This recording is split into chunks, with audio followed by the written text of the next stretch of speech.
It's a stark difference between how many protesters are left on campus today compared to when it first began 83 days ago. This past Saturday, the University of Victoria told the encampment, time's up. This isn't the end for them, but they've made a decision based on the trespassing notice that the university issued.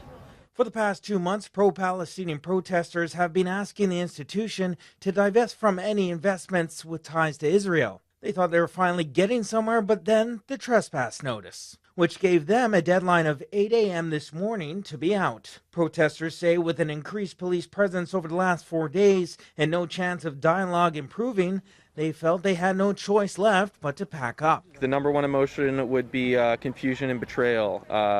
The students followed exactly the mediated negotiation process that we were expected to, and UVic set up several roadblocks to make that impossible, and at the end of the day, we think had no real interest in meeting our demands. The university, in a statement over the weekend, says it has tried to take a calm and measured approach with the encampment, but fell short of reaching any successful dialogue. Camp supporters say they were given an ultimatum. The idea was that, well, you decamp and then we'll talk about meeting your demands. And I'm not sure in what universe that is good negotiating, right? You don't just say, well, if you just completely go away and then we'll think about talking about this. UVic professor Neo Kamigaba has been a vocal supporter of the students standing up for what they believe is right. So what's there to be learned about what's happened so far?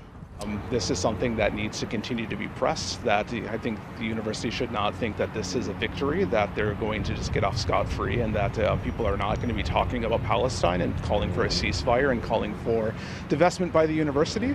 As the final protesters linger around and pack up their belongings, what happens next is we spend some time recalibrating, recuperating, and recharging for the ongoing struggle.